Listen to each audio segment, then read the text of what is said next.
وہ ٹوٹے ہوئے تھے، اندر سامان سارا بکھرا پڑا تھا. میرے گھر میں 80,000 نقدی تھی، وہ بھی لے گئے ہیں، اور میری LED لے گئے ہیں، کپڑے لے گئے ہیں. خبر شامل کرتے ہیں منڈی بہاؤالدین سے.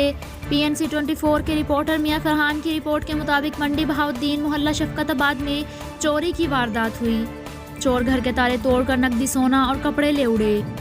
تفصیلات کے مطابق منڈی بہاؤالدین محلہ شفقت آباد کی مین گلی نمبر 2 کا رہائشی محمد رمضان بیوی بچوں سمیت ملک وال بھائی کے گھر گیا ہوا تھا کہ رات کو نامعلوم افراد نے گھر کا تالا توڑ کر سیف الماری سے 2 عدد سونے کی انگوٹھیاں، 80,000 روپے اور قیمتی کپڑے چوری کر لیے. محمد رمضان نے DPO منڈی بہاؤالدین سید علی رضا سے اپیل کی ہے کہ مقدمہ درج کر کے نامعلوم چوروں کو پکڑ کر میرا قیمتی سامان اور نقدی سونا برآمد کرایا جائے. السلام علیکم، میرا نام محمد رمضان ہے. میں محلہ شفقت آباد منڈی بہاؤالدین کا رہنے والا ہوں. تو مین گلی نمبر 2 اور لنک گلی نمبر 14 میں میرا گھر ہے. میں ملک وال گیا ہوں، میرا بھائی بیمار تھا، پوچھنے کے لیے ان کو، اور ساتھ میری فیملی تھی. گھر میں تالے لگے ہوئے تھے.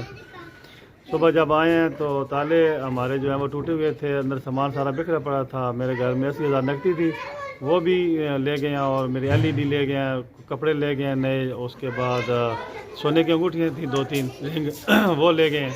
تو برائے مہربانی میری متعلقہ کام سے وزیر اعلیٰ سے یا DPO سے ریکویسٹ ہے کہ جناب میرا دادرسی کی جائے اور میرا جو سامان ہے وہ برآمد کیا جائے. غریب آدمی ہوں.